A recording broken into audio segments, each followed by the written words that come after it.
What can we expect this week? Let's talk to Jesse Weber, attorney and host of the Law and Crime Network, which I founded, and Jane Kirtley, a professor of media ethics and law at the University of Minnesota. Thank you both for coming on the show. Appreciate it. All right, so Jane, let me ask you first, big picture. A lot of people focusing on all the battling between the judge and the Fox News lawyers, et cetera. That's not going to make or break this case, is it? It's not. But I think if the judge continues to question the Fox lawyers' credibility during the trial in the presence of the jury, that's going to be significant. I think so much of this case is going to turn on credibility of the witnesses, credibility of the lawyers. And if the jury thinks they're lying, the gig is going to be up, I think. And Jesse, we're going to see the highest profile Fox News folks testifying in this case.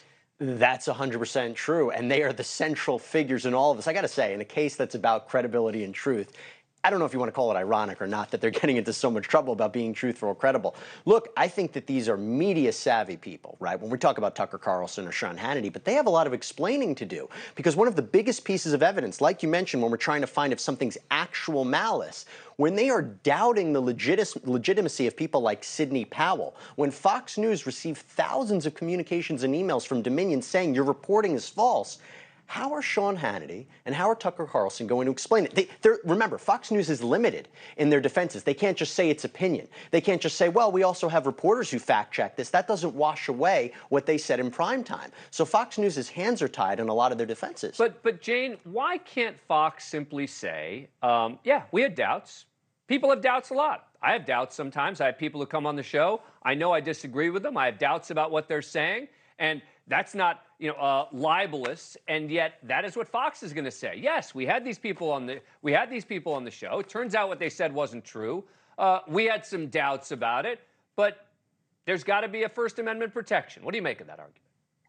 I think it's not a bad argument. To me, what's the more likely scenario is that we're going to have sort of a timeline here. I think there will be times early in the period before and right after the election where some of these allegations may be considered to be reasonable opinions at that point because nobody knew the truth.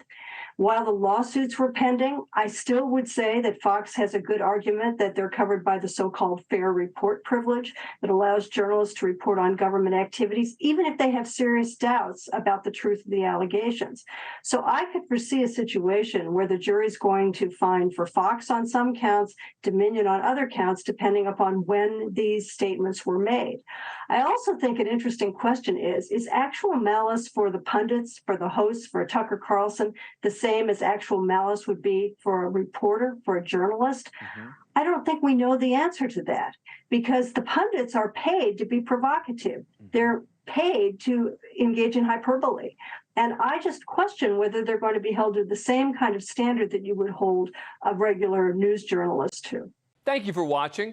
Go to newsnationnow.com to find NewsNation on your cable provider. And don't forget to click the red subscribe button below to get more of NewsNation's fact-driven, unbiased coverage.